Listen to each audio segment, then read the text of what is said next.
Governor Rick Snyder is here talking about his plan to fix Detroit public schools. You won't want to miss it. MiWeek starts right now. Detroit Public TV is supported by Business Leaders for Michigan, announcing open registration for the Michigan CEO Summit, November 12th at the Westin Book Cadillac, Detroit. Keynote speaker is Tom Kelly, leader of a global design firm helping organizations innovate and grow. Motivational speakers, networking opportunities, and creative inspiration. That's the Business Leaders for Michigan CEO Summit, November 12th at the Westin Book Cadillac. Info at businessleadersformichigan.com/events. Funding is also provided by Delta.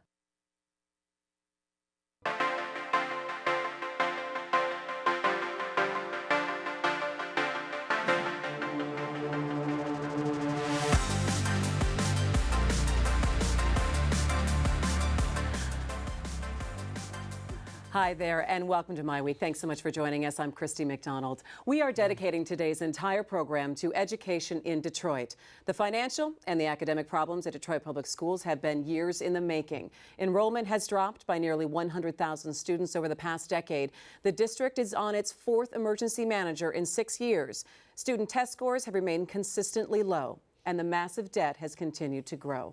This week, Governor Rick Snyder outlined his reform plan for Detroit schools, which includes charter schools and those under control of the state-run Education Achievement Authority. This is a critically important issue because we're talking about the lives of thousands and thousands of children, and Detroit's making a tremendous comeback today.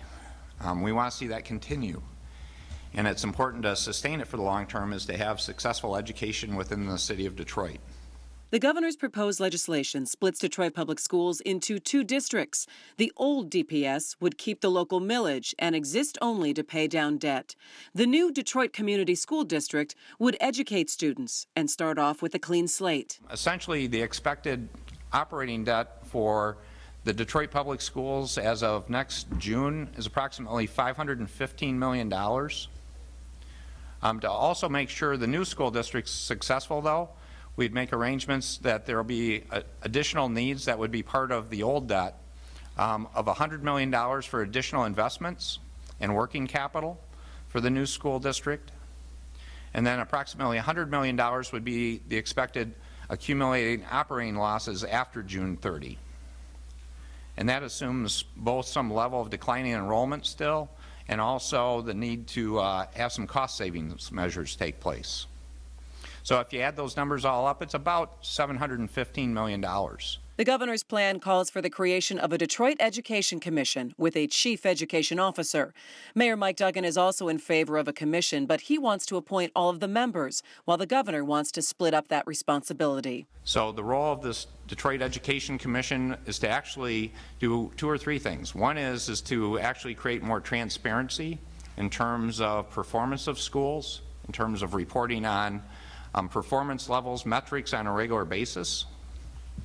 The Detroit Education Commission also would be active in the process in terms of creating a voluntary enrollment system that schools could decide to be part of that would actually create a better clearinghouse system for helping parents find schools that are appropriate for their children and getting them enrolled in those schools.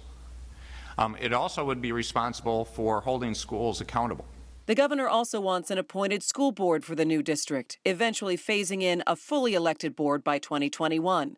However, the mayor and the Coalition for the Future of Detroit School Children favor a quick return to an elected school board. We do believe in the democratic process and the fact that Detroit currently is the only city in the state that does not have democratic representation in its public schools.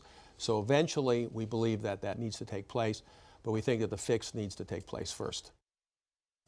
And Governor Rick Snyder is our guest tonight. Also here are my contributors, Stephen Henderson of the Detroit Free Press and Ingrid Jacques of the Detroit News. She's sitting in for Nolan Finley. It's good to have you all here. And Governor, welcome back to MiWeek. It's great to be with you, Kristen. All right. It's kind of almost like a mini ed board meeting that we have here with representatives from both of the papers. So I'd like to kind of continue that atmosphere of free-flowing conversation and question and answer. But I do have to point out before we delve in this very serious subject that you are wearing a tie, which is very rare, but you're wearing a green tie. So would you That's care a to very serious explain subject, too. Yes, the green tie today? It is quite unusual in two aspects. One, yes, I do have a tie on, and secondly, I have a Michigan State Spartan tie on, and it's an outcome of a bet I had with the Lieutenant Governor over the game. The part I think is really exciting, though, is what a great thing for the whole state of Michigan in terms of the excitement level. I mean, we had game day there, the Food Network was there. Yeah. They had reports of over 100,000 extra people just coming to tailgate, not even to go in the stadium. And I hope now that we've got the game behind us and I've got this tie on, we can now all focus on beating Ohio State University in That's football right. by Well, both teams. I'm sure Stephen won't agree with anything that you just said, but I will say I think you look great in green. So we do enjoy that. All right. Well, let's dive in now on the serious subject, the Detroit school system, and that we're really going to dedicate this entire half hour talking about that and your proposal that you put out this week. That wasn't surprising in a lot of ways, but it filled in some of the blanks from what we had heard from you earlier on in the spring. I want to start off first with what is the reaction? First, start off with what the positive reaction is that you've been hearing from people since your announcement on Monday. Yeah, well, there's been a lot of positive feedback. And if you put it in context, isn't it time for a comprehensive solution to education in Detroit? I mean, people want to see this happen. We want to see, I think all of us want to see the children of Detroit do better in terms of their educational opportunity. And that means a huge positive opportunity for the entire city and the state of Michigan. So much of the feedback's been positive. I would say on the negative side, the feedback I'm typically getting, it varies. On one hand, from the Detroit side, you'll hear people bring up governance issues quite often, and I've been quite open to say, well, I want to work through those. On the rest of the state of Michigan, there's a concern about Detroit actually receiving a lot of money and is at the expense of children across the state of Michigan. All right, so let's go ahead and start to break all of that down and talking about governance and the concern from city leaders. Are they talking about, is there too much governance? Is there too much oversight here? Well, again, this is where I think most of the comments I've been getting is they would prefer to see a faster transition of the school board for the new school district, to see that happen much more quickly. I think I tried to propose a balance because I got feedback from people in other parts of the state to say if the state's making a huge investment, they think it's appropriate we have some involvement. So I did a balanced approach, and I want to work through the legislative process, and I'm open to amending it if we come to some consensus. So basically the way it works with the Detroit School Board is it would be appointed by the mayor and myself to start with. In 2017 there would be an election for, it's a 7-member board, so 2 members would be elected in 17.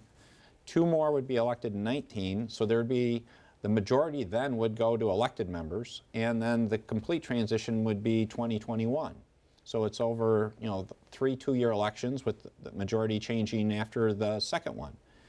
The other group that would be appointed, and again, there's some difference on governance there, is the mayor has an interest of having complete say over the Detroit Education Commission, and I'm proposing a blend of appointments to that.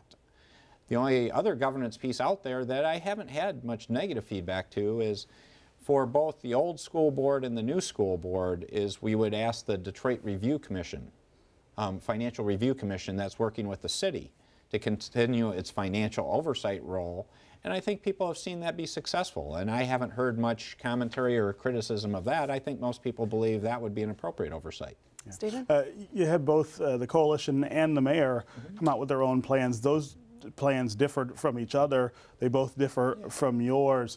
Is there a middle ground that you think the three of you can come to with this, or is this the plan that you want to get through the legislature intact? What I want to do is put a starting point out there, a marker. And again, this is where I think I've actually signaled pretty clearly I'm open to having a discussion about it, but I want to make sure it's a statewide discussion, Stephen. So again, I don't want to just sit there and say I'm talking to people in Detroit, whether it be the mayor, or the coalition, or the caucus for Detroit. And I don't want to just talk to the rest of Michigan. That's one reason I wanted to get this going, to say now it's out in that whole spectrum, and now we can have input from everyone, and everyone can hear one another. Isn't that I believe that was the best way to approach this.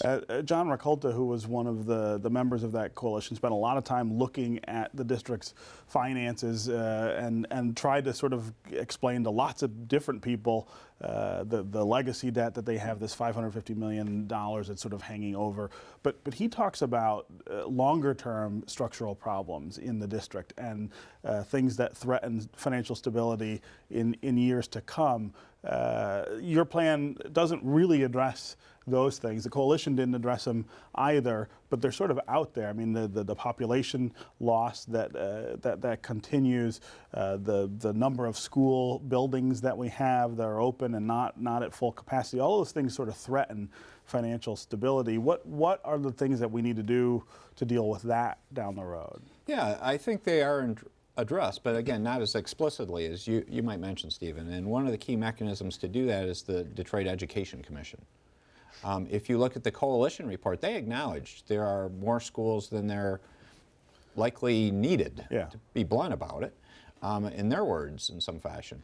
So the Detroit Education Commission is there to sort of be the vehicle to say, to the degree there are schools that are not performing well, and there are a number of those, too many, we should be looking to close those schools, and in some cases they could stay closed or they could be, again, opened with a new operator, and that new operator could be in a bid process, so it could be as much DPS as it could be a charter. But the idea there is, and this is, I think I described this when we were doing this last spring, is the goal here is let's make sure there's clear accountability, and let's keep raising the bar of performance, and if people aren't meeting that bar, they shouldn't be out there educating kids. And to be clear, that Education Commission will have open and closure power over not just DPS schools, but also charters in the city? And again, the mandate, the way we're going to try to describe it, and again, the challenge is the implementation, and that's where the governance issue is important, is they're largely to say it's not about being biased towards DPS schools or charter schools. It's to say they're to be on an equal footing, and it's to be performance-based, not because you happen to be one type or the other. Type of school. Okay, Ingrid, why don't you go ahead and jump in here? Okay, I wanted to ask, along the lines of governance, these are some pretty sweeping changes in the proposed legislation, as I understand it. And I know Detroit lawyer George Butler sent out a memo to lawmakers calling these bills some of the most dramatic proposed reforms to education he's ever seen. Do we need, I mean, how would you defend just the sweeping extent of these bills? Do we really need that to reform schools in Detroit? Yeah, that's my belief. And that's based on my experience with emergency managers, among other things, and looking at the marketplace. Again, it's not just my opinion. The coalition largely came to the same conclusion, and that was a stakeholder group that I was very impressed with, and I think they did a lot of good work. The other thing to mention is this is not unique to just Detroit. I mean, if you look at New Orleans, Denver, Memphis, there are places around the country that have looked at similar models and are doing similar things. So we looked for best practice across the country. And when you look at Detroit, just looking at DPS alone wasn't going to solve the issue of educating kids the best way in the city of Detroit. So that's why I think this more encompassing view, looking at best practice across the country, looking at what's working in other places in the country, this is a variation of that model. All right, but before we start talking a little bit about the finances, how much this is going to cost and how we get there, I want to talk a little bit about, because I always come from this at the perspective of a parent. And if I'm a parent of a Detroit school child, and I'm looking at this, and there's a new school board, there's a Detroit Education Commission, there's a chief education officer, you have a financial review committee looking over, I wonder, okay, who's the person, who's the touchstone here? Who's really in charge? Who has the final say over this district? How would you respond to a parent? Sure. And I appreciate that, and that is a very good way to look at it.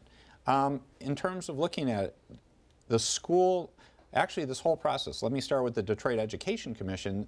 There'll be one of their roles is to do better measurements. So you can do apples to apples comparison between schools. Because if you're a parent, the first question you have is, what school am I going to send my child to? The Detroit Education Commission has a critical role that's been missing in the past, to say, let's have objective measurements that will be transparent, that will be done on a regular basis, that will be open and accessible to all. The next step in that is they're going to run a voluntary enrollment system for schools that want to participate.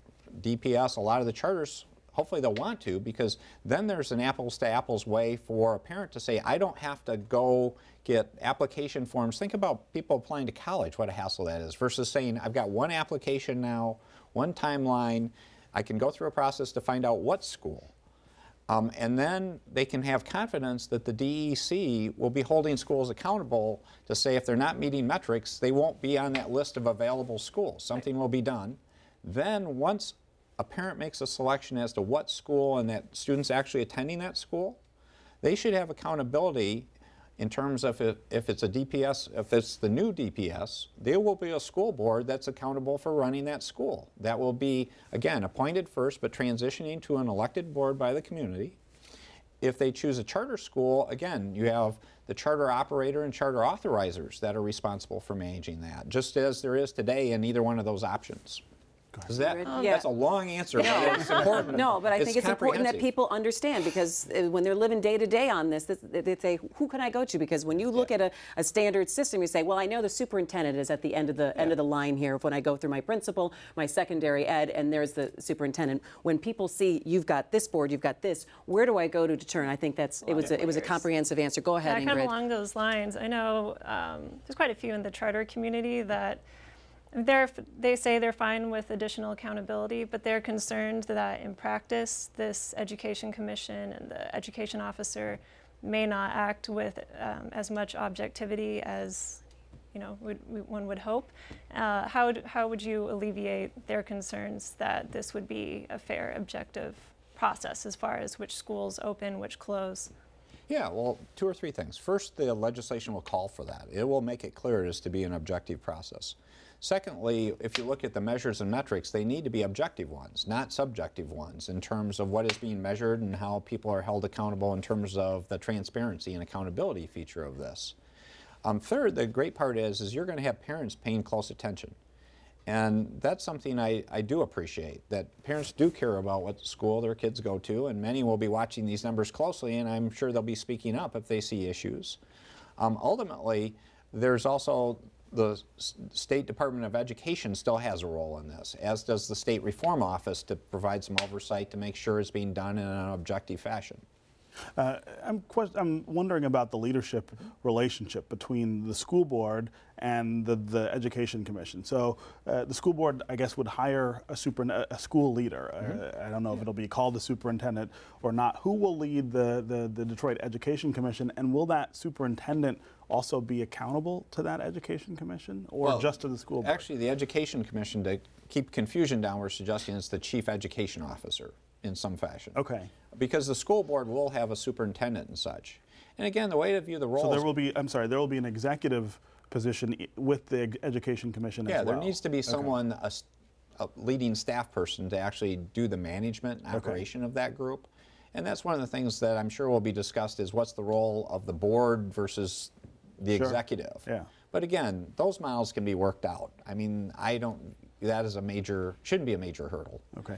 And to going back to your early question, Christy, it's just like normal. If you're in a public school system, you have a school board, a superintendent, a principal. If you're in a charter, you have a principal, a charter operator, authorizer. The DEC is sort of this other kind of watchdog over all this that's, again, supposed to be not talking objective, not talking about what textbooks, what's classroom. It's all measured on results. What are the results that the students are achieving? And say, let's make sure that bar keeps on going higher and higher. Let's provide that information and take action if it's not happening. All right, let's go ahead and talk about the money a little bit here. You've talked about that at the end of the road, a 10-year price tag was going to look at about $715 million. How can the state school aid fund handle $70 million each year going to Detroit? I believe that's possible. Again, there's always, you never know a particular budget year, but the goal here is to have it work so we can still make strong investments in education in the traditional per pupil allowance and other ways. And that would be the goal. So people will still get good allowances. And if you look, historically, we've already been doing something similar to that for the last 5 years at least. And the example I would give you is what we're doing with pension obligations. So the last few years, we've made reasonably good per pupil allowances, anywhere from $70 to $100 and some per pupil. At the same time, we've been helping school districts pay their pension obligations to the tune of, now it's running over $1 billion a year. We literally had years where we were putting $100, $200, $300 million per year aside.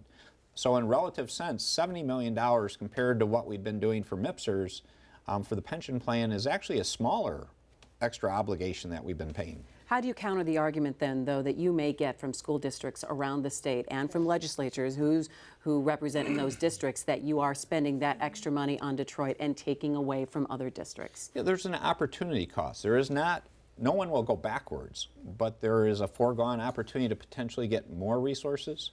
But what I would tell you is look at the alternative that if this action is not taken, because this is to address the long-term obligations of the Detroit School District, which have been going on for years and years, in a thoughtful, effective, managed fashion, in a controlled fashion.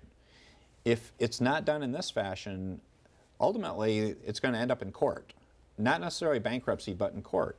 And I can tell you, if you do the math, and we're going to continue to provide greater information and find out the best way for people to get that message, the cost to school districts, to students, to Michigan taxpayers is significantly higher than $715 million. Literally, if you just look at the pension obligations alone that could get spread across other school districts, that's another $800 million plus on top of that. Ingrid? Governor, this is obviously a very different kind of solution you're proposing for the debt, but what do you say to people who might look at the situation with DPS and say, well, 4 emergency managers haven't been able to really alleviate the problem there. Why should they trust that this proposal will do the trick? Yeah, I would say 2 or 3 things. One is one of the reasons emergency managers have been challenged in doing their work is there's a fundamental imbalance of sort of supply and demand, how many students and how many seats there are for education in Detroit. And that causes this phenomenon of underutilized buildings that if you have a school building being utilized at 80%, 90%, it's going to be financially sound as long as the central office is managed. If you have a building at 30% utilization, there is absolutely no way you can be financially sound. So what we have as an issue now is we have many more seats when you add up DPS schools, EA, and charter schools than we have number of students. So by using the Detroit Education Commission, again, following what the coalition report said, it gives us an opportunity to really get a matching, to sort of be a traffic controller, to get a better matching of supply and demand. That makes a tremendous difference right there in terms of that. The second thing is I actually have a belief and a confidence that if we can get financial stability and get more dollars in the classroom, and DPS in particular, and this would free up about $1,100 more per student in the classroom by leaving the debt with the old co, you can see improved performance. And that hopefully will create a desire of parents to say they want to see their kids go to DPS because there'll be a better educational opportunity. The last thing I would add is this is not all that dissimilar from the bankruptcy of the city itself. If you think about the amount of skepticism, the issues that people had, how many people thought we could see the wonderful things going on in Detroit today that's actually happening compared to most of us have lived, in some cases, 40, 50 years of watching Detroit decline, whether it be the city government or schools. So people sort of have this orientation to say, you can't fix this problem. Well, we can, but you have to take affirmative action. You need a comprehensive solution. You need to get it done. And I haven't seen anyone put anything else on the table. I think this is a good, solid package based on best practice across the country. We have 2 minutes left here. Go ahead, Stephen. Talk about the education part of this. I mean, I think a lot of people that I've heard from in Detroit have said, well, this all sounds interesting as an organizational structure. What's going to fix the school around the corner from my house, for instance? At what point do you expect to see some difference for families who are sending their kids to these schools? Yeah, well, again, part of this, Stephen, is we have some outstanding schools already. And that always concerns me when we have this discussion. We sort of forget there are some really good success stories in Detroit. If you looked at DPS, you can look at Renaissance High, the Bates Academy. If you look at charter schools, University Prep, Detroit Merit, again, there are good illustrations of success. The issue is we need more of those. Yeah. And so when you start saying, hopefully we're providing a better governance structure, and again, it's incumbent on finding better people, but look at what's going on with the city council. Again, I think we've seen major improvement because of reforms made. Then you ask the question about additional dollars in the classroom without the crushing debt, and then you say, structurally, now we're doing a smart analysis of how many seats available versus how many needed, and say there's an opportunity to be financially sound. That really creates an environment where it's incumbent upon us to just follow through to make sure success happens. And finally, I'm concerned, though, a little bit about the timeline and how feasible it is. Do you believe that you can get this past the legislature by the end of the year so you actually can get something in place by the 2016-2017 school year? That's challenging because we have other key issues out there. Again, I'm still working on roads. I have 2 or 3 other key things I'm talking to the legislature about, but I think it is feasible. Again, this is where I hope people view this as a top priority within the state. And that's where I appreciate people speaking up because, again, the best answer is we get it done this year so we can implement as July 1 of next year and make that transition. Because the longer we wait, the larger risk we have of having an uncontrolled financial default. And most importantly, we need to make sure we're taking care of these 100,000 plus kids that are going to school in Detroit. All right, we'll be interested to see how this progresses in the next couple of weeks. And next time you come, I think we're going to have to make the show an hour because the half hour just went by too quickly. But we appreciate your time, Governor. Well, it's great to be with you. And next time, I hopefully won't have a tie of any sort on. I hope you'll be wearing that same green tie. Thanks to Ingrid and thanks to Stephen. That's going to do it for My Week. Thanks so much for joining us. Find us at MiWeek.org and on Facebook and Twitter during the week so you can make sure you connect with us there. I'm Christy McDonald. For all of us at Detroit Public TV, we will see you next week. Take care.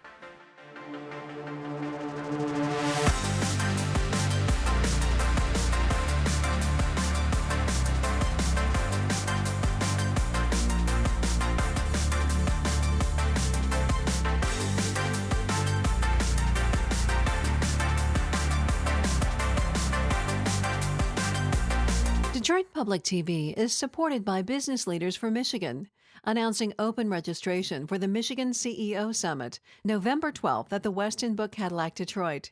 Topics include trends that could affect your bottom line and how well Michigan is doing in attracting and growing good-paying jobs. A great lineup of speakers, networking opportunities, and creative inspiration. That's the Business Leaders for Michigan CEO Summit, November 12th at the Westin Book Cadillac. Info at businessleadersformichigan.com/events.